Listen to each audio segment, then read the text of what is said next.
Welcome to season 14 of the Parenting Aces podcast. I'm your host, Lisa Stone, and this week I am so excited to bring you Coach Luca Appino.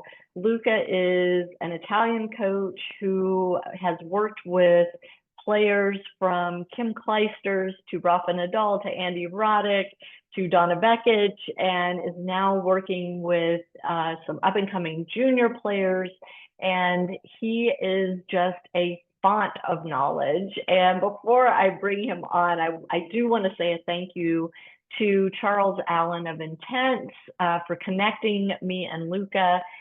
Charles has been telling me about Luca for several years, and I was just so excited when he made the connection for me and Luca agreed to come talk with us. I think you are going to learn a lot from this conversation, and if you are a parent, I hope you will pay very close attention to what Luca has to say about development, about what the priorities are, and what the parent's role is in all of this. So before I bring Luca on, quick reminder, if you're not already, please make sure you're following us on Facebook, Instagram, X, Blue Sky, LinkedIn, TikTok. We are everywhere and would love to follow. And also, if you haven't joined our Facebook groups, we do have two of them. One is open to anyone interested in tennis. The other one is only open to active tennis parents. And both are great places to share ideas, get information, have your questions answered, and would love to have you come join us there. One last thing, just a reminder that we do offer one-to-one consulting. So if you are a tennis parent and have questions about your child's journey, whether it's in juniors, college recruiting, or anything in between, I am here to work with you, and you can find information on all of that in our online shop on ParentingAces.com. So now sit back, relax, and please enjoy my conversation with Coach Luca Appino of Tennis Talents. Luca Appino, it is such a pleasure to meet you and to have you on the podcast. This has been one that I've been talking about doing for many years, and I'm just so thrilled to finally get you on in the midst of all the busyness that you have going on. Thank you, Lisa. It's my pleasure to meet you and talk to you. And Charles, our common friend, told me many good things about you and your activity. So it's a real pleasure. Thank you. So before we jump into the meat of the conversation, can you just share with our audience a little bit of your tennis background, how you got started in the sport, and all the, quickly the steps that led you to be the coach that you are today? Listen, it started in a very simple way because I'm from Italy, northwest of Italy, in Torino, near Milan. And in summertime, tennis was the only activity to do. I discovered that I was quite skilled, so I played at good junior level until I discovered that I had some physical issue, a lack of synovial liquid, so I could not train intensively. And this brought me to the teaching pro activity since I was 19 years old. I kept playing, but just for fun, but I kept studying a lot and starting this. And for a few years, I've been coaching normal clubs, and then I was bored to work 10 hours a day doing this, and I started to go into promotion as well. So in the morning, I was sport marketing advisor for some racket companies.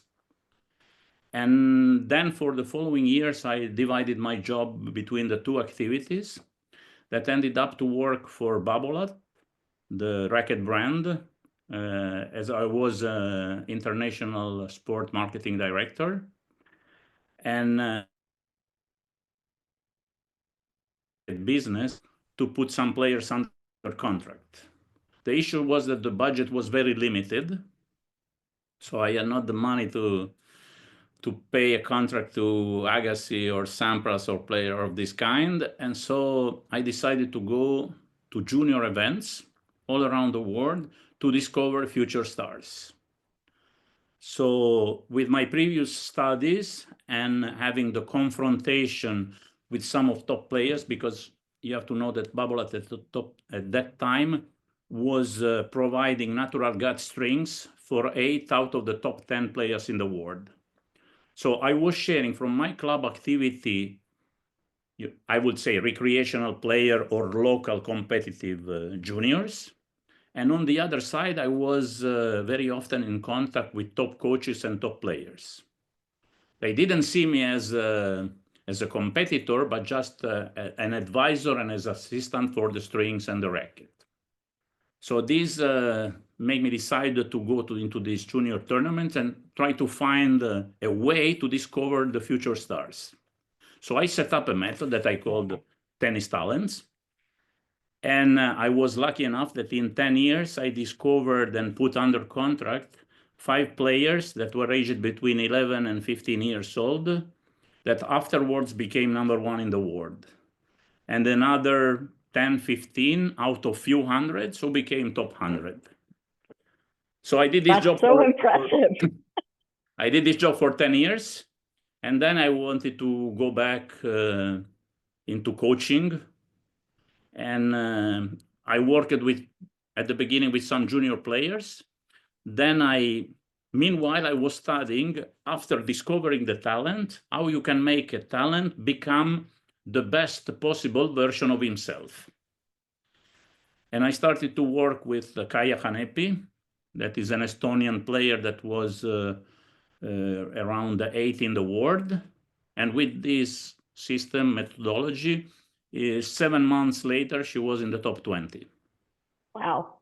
Then I went through other players, and in a couple of years after, I was 2 weeks with Elina Svitolina. And I was lucky enough that in 2 weeks that was with me was the week before Roland Garros Junior and the week of Roland Garros Junior, and she won Roland Garros Junior. And during that tournament, a friend of mine, an agent, came to me with the president of the Tunisian Tennis Federation, because Ons Jabeur played the final against Svitolina. And he told me, you have to come to Tunisia, become director of the federation and coach Ons Jabeur. And he told me, but next year we have to win Roland Garros Junior. I said, yeah, not a magic stick. No pressure. But I was lucky enough again that the following year, despite of an injury, Ons won in 2011. Ons won Roland Garros Junior.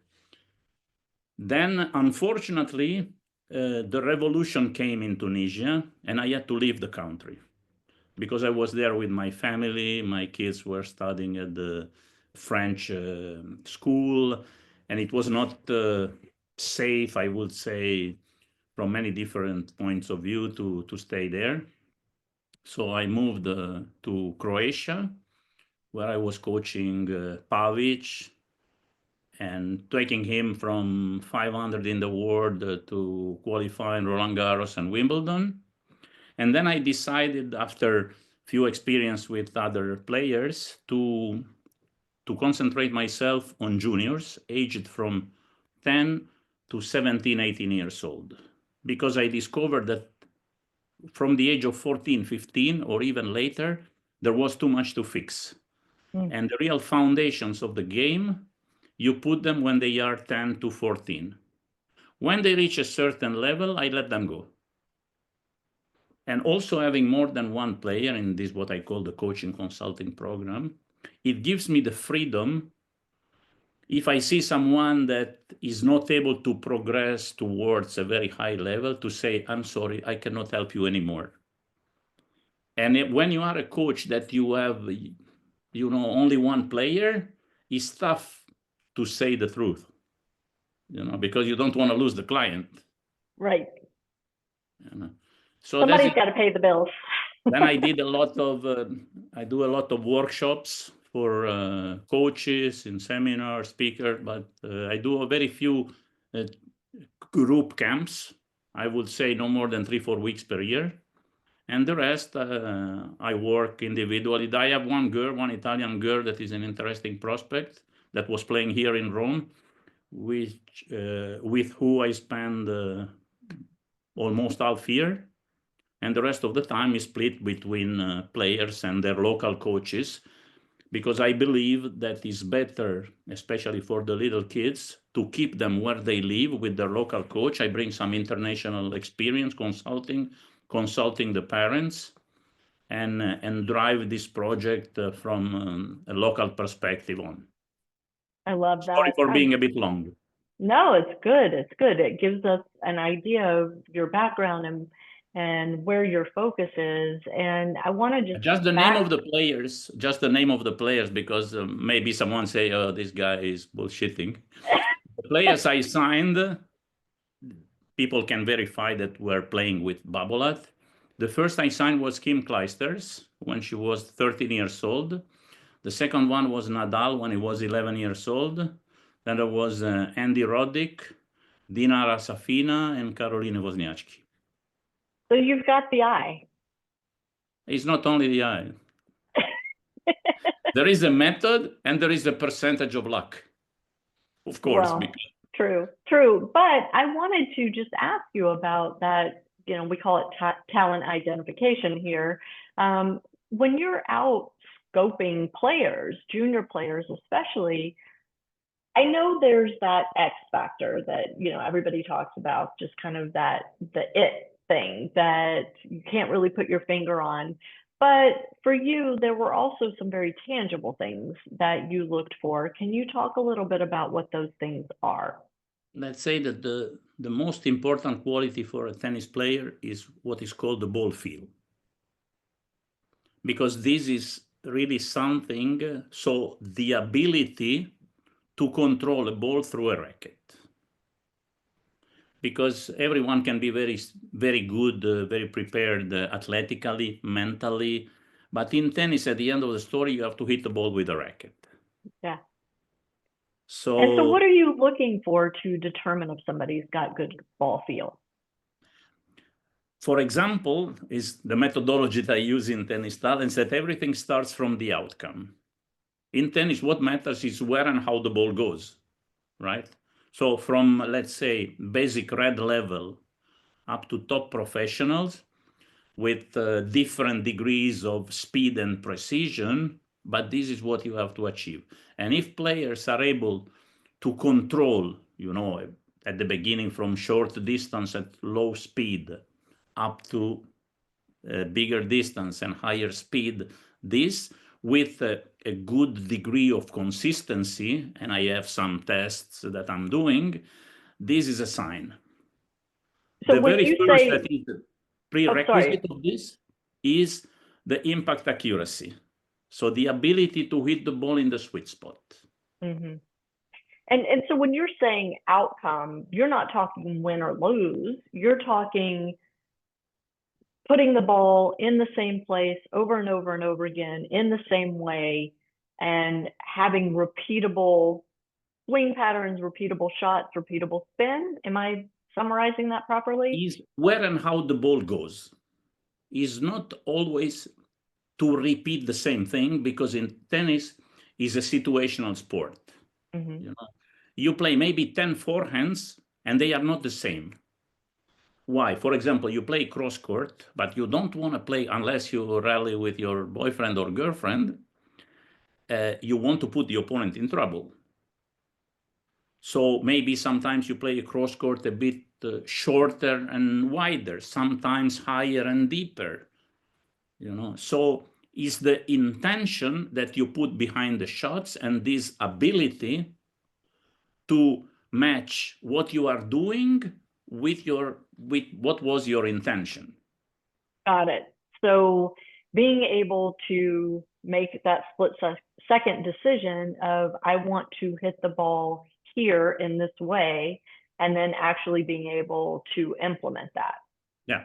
And the coach is nothing more than the guide to make this happen.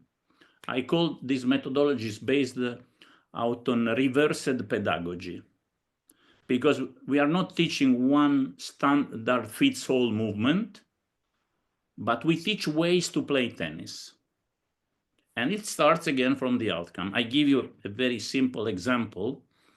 If you go to a normal tennis school, the coach will tell you which is the grip, how you have to put your feet, how you have to do the backswing, and then swing forward, follow through, and so on.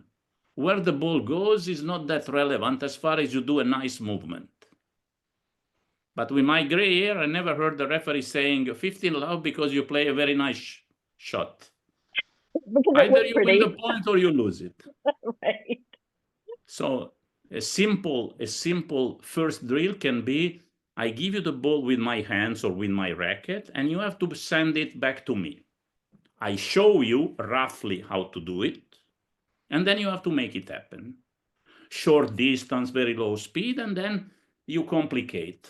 And to help, it's possible to use some constraints that are helping the imagination. And I don't want to go much more in details, but all this as a scientific base that is the dynamic systems motor learning theory. That just, that went over my head. But yeah, because there are two ways to teach movements. One is to teach precise movements. Another is to guide the player to solve situations. For the so-called performance sport, is better the other one that is called the schema theory. For example, running, jumping, throwing, swimming, are sports in which you repeat the same movement. Tennis, like basketball, handball, football, are sport of situations. Fencing, in which you have to know some technical patterns, but then you have to adapt to the situation. And the moves are very rarely, excluding the serve, exactly the same. So you need this adaptability. Yeah. And that was one thing when I was looking on your website, your Tennis Talents website, you talk a lot about the fact that you're not trying to make everybody fit into the same mold, but rather you take what comes natural to the individual athlete and help them grow that to a place where they can perform at their highest level. For the parents, you can just take the example of two players who retired now, Nadal and Federer. Imagine if the two went to the same coach imposing the same standard movements. Yeah. Yeah, and Andy Roddick talks about that too. Andy Roddick talks about that with his serve. Andy Roddick had first great personality on the court and was able to hit the ball as hard as very few others. Then he had a huge serve and huge forehand, and again, a huge personality. So three factors that, and was also very athletic, very fit. So there were some ingredients. It was not perfect. His backhand was not perfect. But you don't become good because you do everything perfect. You become very good if you have something exceptional. And the exceptional is not the coach that can put you this. The best coach can only take the best out of each individual. If you have a kid by the name of Andy Roddick or John Paul, he's not the same. You can still be a good coach, but so far I didn't know any great coach who grew up from nothing to top 10 players. Yeah. Yeah, it has to come from inside. We talk about that intrinsic motivation all the time. And no matter how much we want it as the parent, we can't make it happen if our child isn't willing to make it happen. Yeah, again, the best coach is the one that is able to take the best out of who is in front. Right. You were talking about the fact that when you stopped playing, you were studying the coaching side of the game. We've talked a lot on this podcast about coaching education and the importance of coaching education and how we're maybe lagging a little bit behind here in the US. What do you see out there now, Luca, in terms of the amount of preparation coaches are doing in order to get the best out of the player that's in front of them? I can talk only for what I know. So, for example, I am a PTR certified coach since probably more than 30 years. I had the chance to share the court with Dennis van der Meer, who was a great guy because he was one of the first to understand that what matters the most is the contact point. Then, based on this, he developed the standard method, which I believe that the method should be not standard, but the starting point, I totally agree. Mm-hmm. Actually, because why? Because always start from why. Why we do what we do. Where the ball goes is a question, is the outcome, what happens when the ball meets the strings, okay? And the factors that are influencing this are the speed of the swing, the direction of the swing, and the inclination of the racket in the moment of the contact. So it's pure physics. Right. But the most important thing is the ball feel. The ball feel is the ability to mix these three elements in a way that is effective. For example, we have the ingredients to cook something. You and I cook, and it's something that you cannot eat, and if you do it, it's perfect with the same ingredients. Right. Right? And this is the same, the touch of the chef and the touch of a good player. So is ball feel something that can be taught? Yes, because this is something basic, but everyone is talking about make the backswing with the pronation, start turning unit turn. If you see on YouTube, there are millions of kids that are unbelievable in making the movements. But then when they touch the ball, where the ball goes, And so figuring out how to combine the beautiful swing and all of the elements with the feel, in my opinion, and from listening to you, sounds like the difference between a good coach and a great coach. Yeah. For example, from what we learn through our senses. What we hear, what we see, what we think, what we feel. Sense of balance. So there are some senses at large that are very relevant for tennis.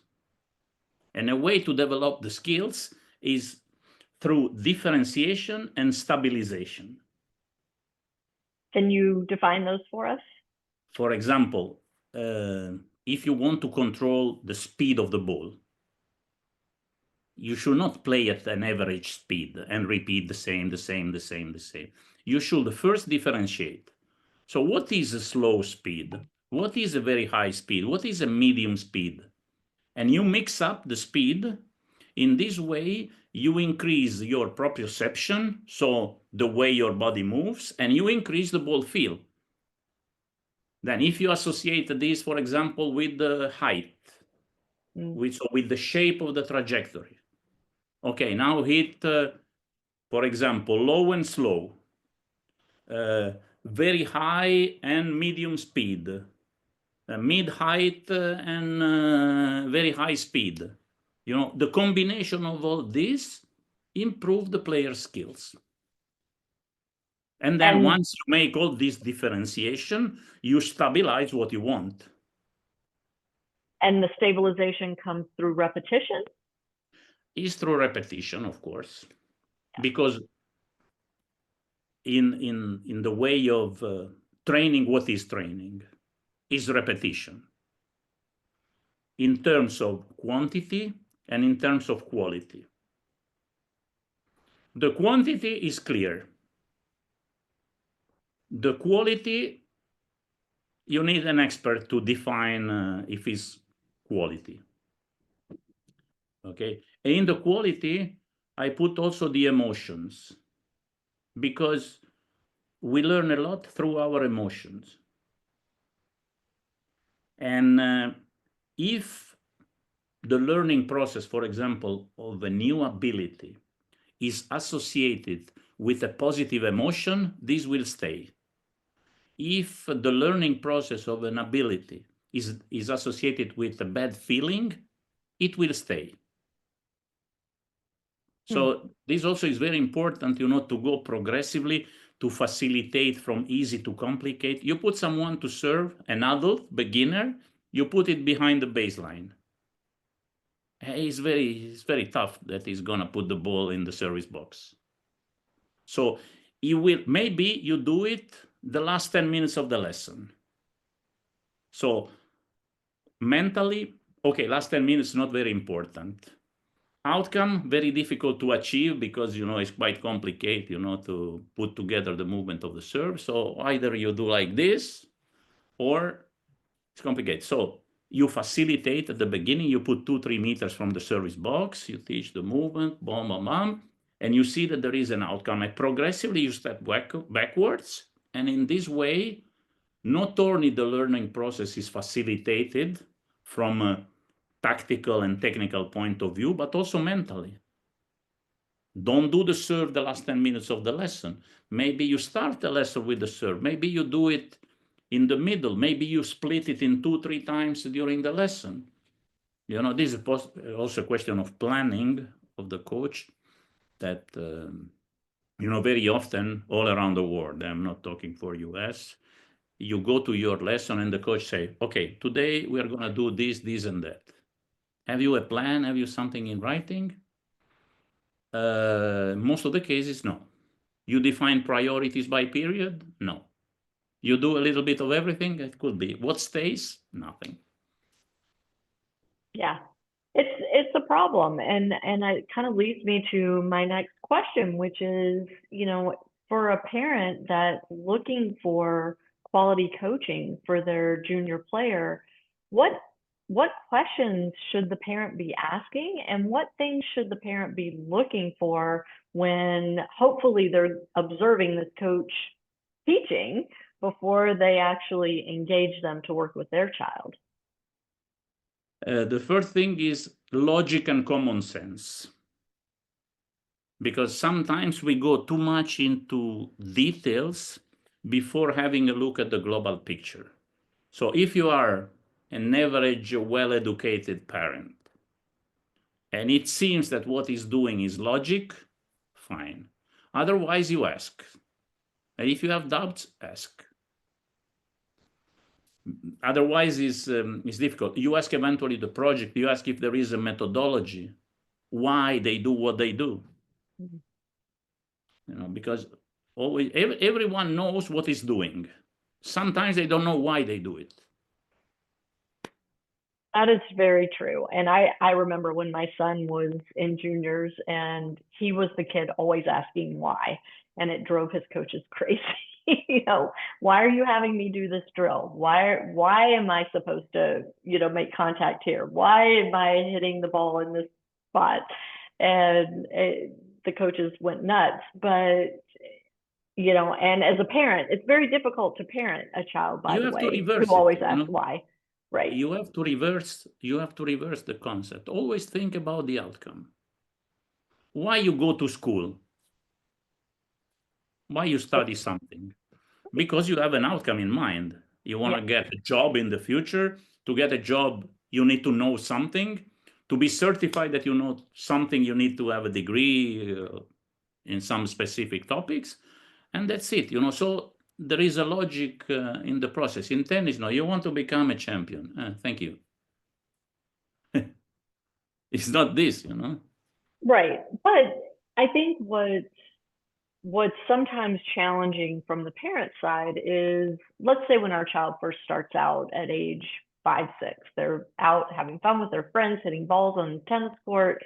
They're maybe watching some tennis on TV. They have an idol. They want to be like that person. Their goal is to be number one in the world. And they, get older, they mature, they start playing more and have a better grasp of what it takes to be great at anything, but in our example, tennis.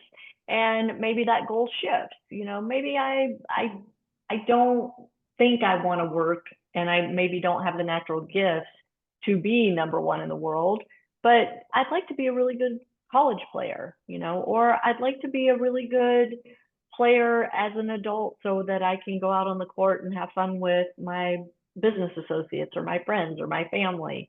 And I think sometimes parents, we tend to hear that first thing that came out of our kids' mouths at age 5 or 6, and we hang on to that and we forget to ask again, wait, is this still your goal? Is this still what you want to do?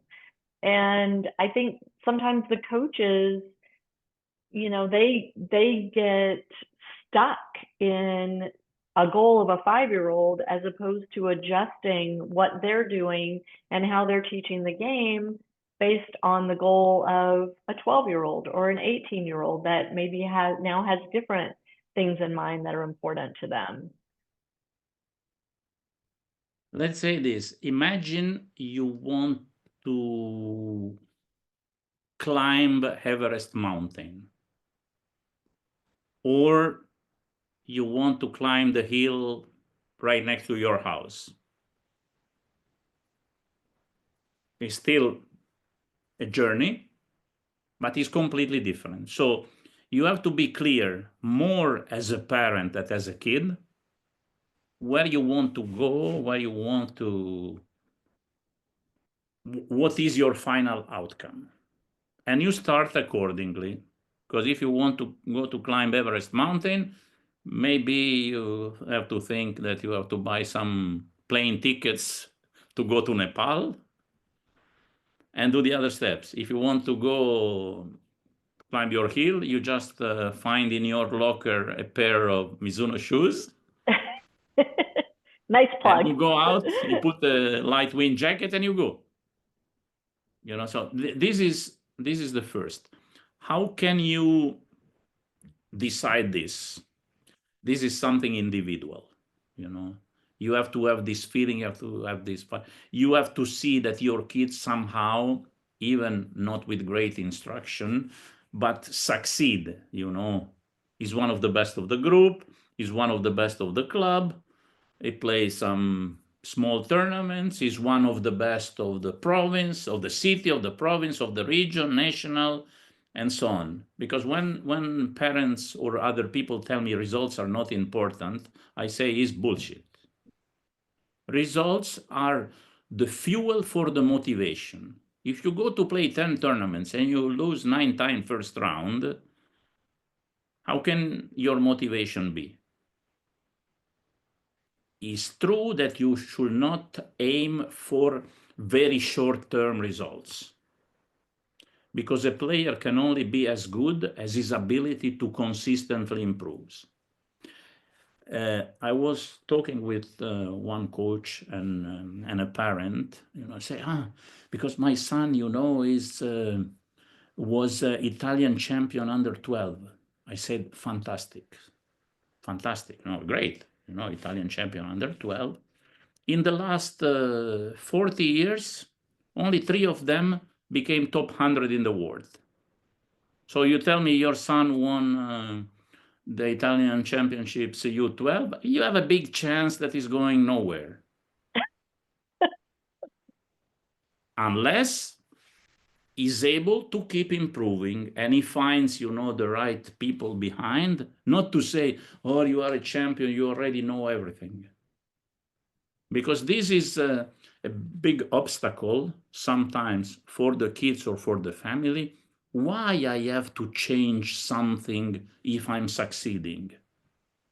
Because if you play moon balls at the age of 12 and you never miss, you have a chance to succeed at that age. But when you are going to be 14, 15, 16, that you receive rockets, it's not with you pushing the ball that you solve, that you make your career, And I have plenty of examples that I know. Right, right.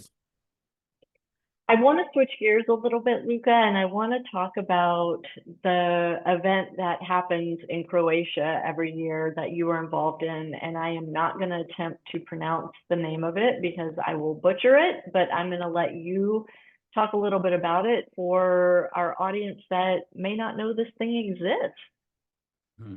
No, actually, is a tournament by the name of Smrikva Bowl. Smrikva is the name of a tree that grows in that region. Is in Istria, is a peninsula of Croatia. Very, very nice place also from an historical point of view. There is an amphitheater, Roman amphitheater like the Colosseum, is the second in the world after the Rome Colosseum for the size. And it's a place with a lot of influence of Venetian, Turkish.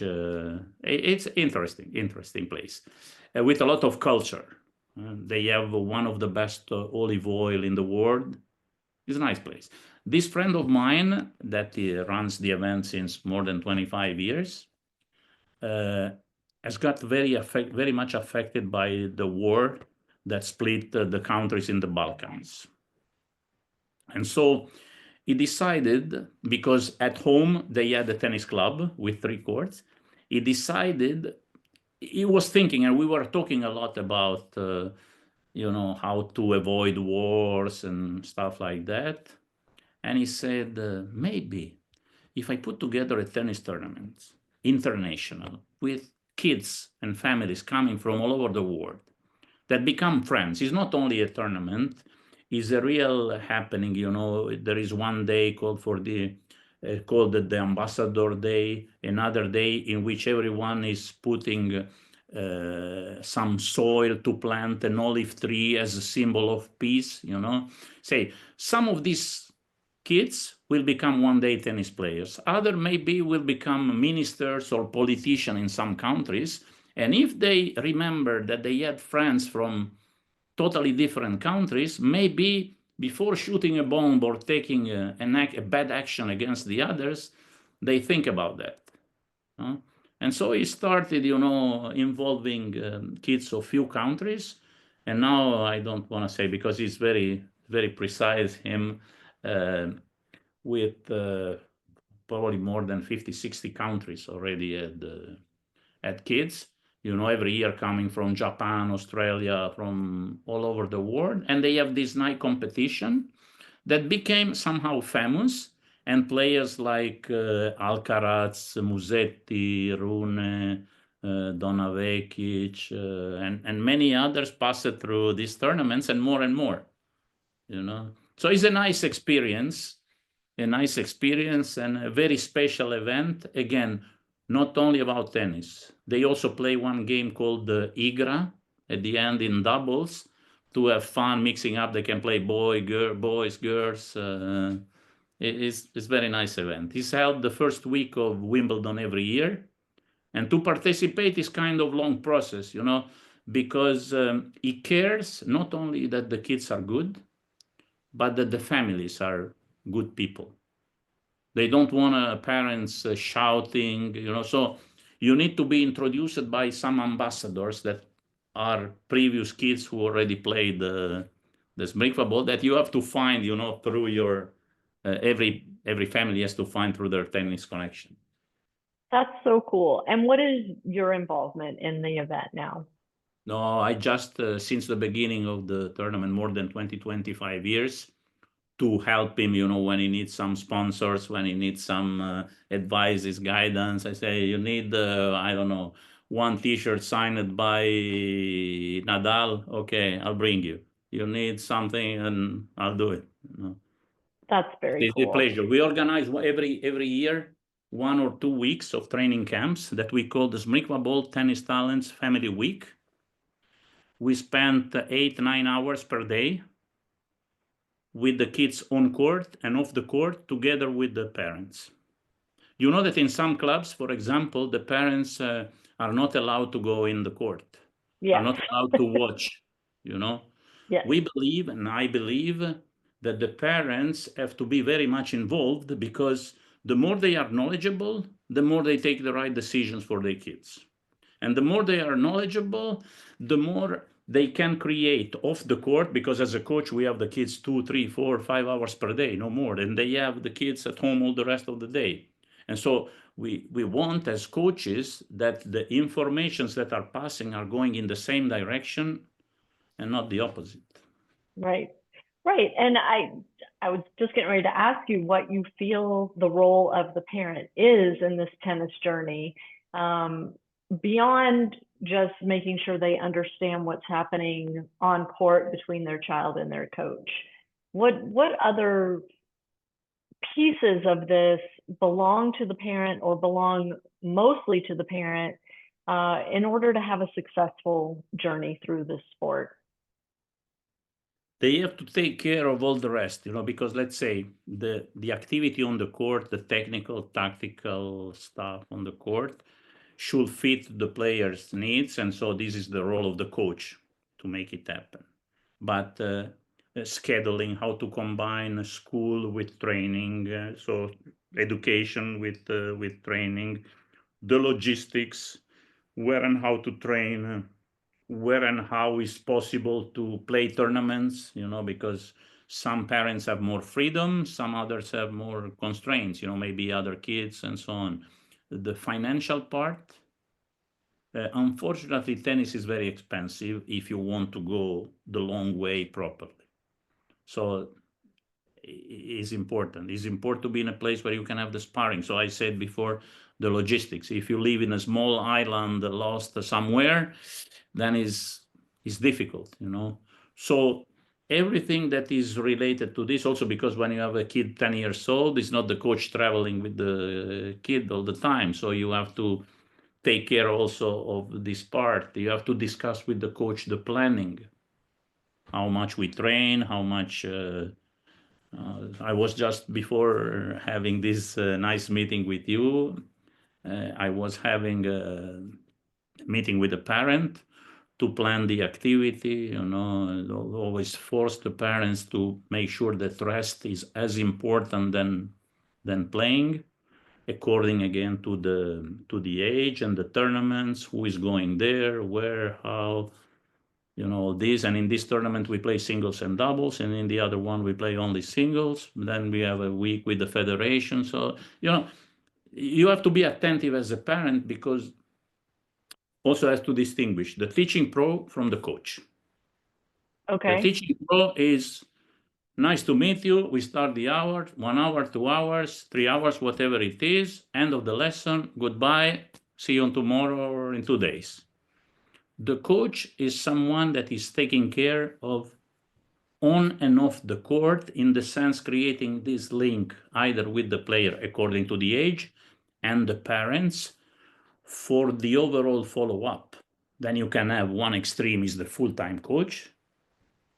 Another possibility is a coach, but is not full-time because for financial reason, for other commitments, he has more kids to manage, but still the coach relation is going beyond just the hours. Okay, $50 and see you tomorrow.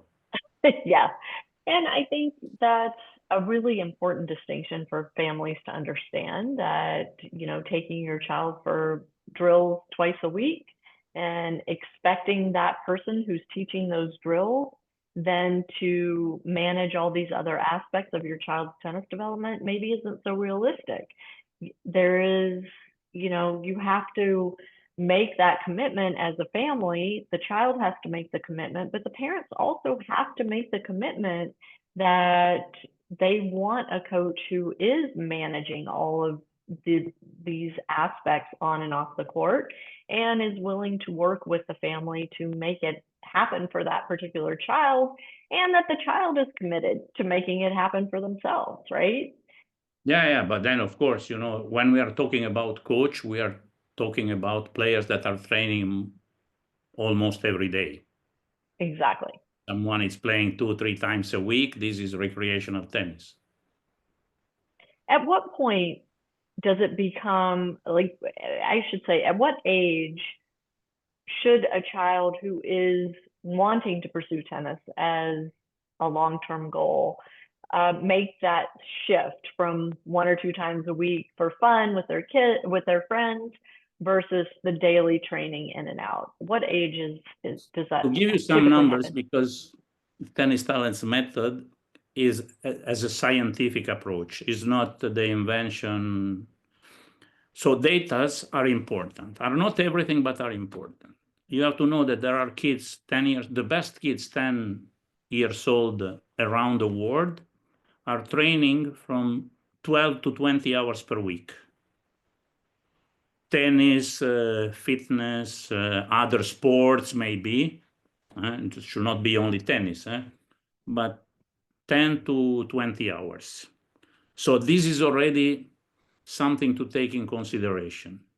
If you have a kid 5, 6, 7, 8 years old, 2, 3 times a week, is fun to discover, and then the skills he shows or she shows are the ones that are saying, okay, it deserves a bit more, and progressively you follow this way. For example, a kid that is doing different sports probably needs a little bit less tennis, because the physical background, coordination, agility, speed, the sense of the position, and so on, is developed in basketball or whatever you like. The kids that are more Can I focused. interrupt you 1 second? Because I want to make sure that point hits with our listeners. You're not saying that a 10-year-old should be training 10 to 20 hours a week on a tennis court. No. If they want to be great. No. You're saying they need to be doing something athletic or physical and or fitness to develop athletic skills that as they get older are going to be honed into tennis only. But at the young age, it's really important to incorporate all the different activities. And if tennis happens to be the sport they pick at age 10, that still doesn't mean they're training 10 to 20 hours a week on a tennis court. It means they're training more at tennis than at soccer, basketball, gymnastics, whatever. Am I exactly? Don't forget the mental part, because in all these other sports activities, or let's say organized sport activities, the mental part is very important. The mental part being the fighting spirit, the understanding of the game, even if it's basketball, but you have a perception of what's going on. This can be useful also for tennis. It's another story, but for example, a good player is looking at the ball when travels. A very good player is looking more at what the opponent is doing before hitting the ball. In basketball, it's the same thing, from the moves of for example, of the one who is attacking, the defender can understand something, so this is more, let's say, tactical or mental. The ability to face properly wins and defeats, to be a team player, because a tennis player is also a team player, because, okay, on the court is only himself, but he has a coach, he has a fitness trainer, he has a father, he has a mother, he has a brother, he has a mental coach if it's needed in the future. So all this has to be holistic, the approach. Yeah, I think that's a great point. We don't often refer to tennis as a team sport until they get to high school or college, but I like that notion that all of the people surrounding the player make up the team, and that the player has to learn to work within that environment. And I also like what you're saying about watching the opponent. That to me is like helping to develop anticipatory skills and understanding when my opponent moves this way with their body, the ball is likely to go over here, so I can start my movement quicker and be ready, and all of that. And it's fun to watch those skills really start to develop in a young player, especially, and see the wheels turning, as they develop all of these different aspects of their tennis. Luca, it has been such a pleasure. I know you're busy. You're in Italy. You're with your player, and I want to let you get back to that. But thank you so much for taking time to speak with us. I just want to end up with an advice. you know that, again, it brings the first point of starting from the outcome. The paradigm I use and we use in Tennis Talents is attention, meaning understanding what's going on. Intention, so think and create what you want to do, and then execute in a way that matches your intention and the aim of the game. So how to put your opponent in trouble if you have the possibility, to get out of troubles if you don't have the possibility, or to defend according to the situation. Thank you, Lisa. It's been a pleasure. Thank you, Luca. It has been a pleasure, and I hope we will have another conversation in the near future, and maybe even get a chance to meet in person at some point. That would be really lovely. So thank you. Safe travels It'll be to nice. you. Thank you. And Bye. to my audience, thank you so much for tuning in. We'll catch you next time on Parenting Thank you. Aces.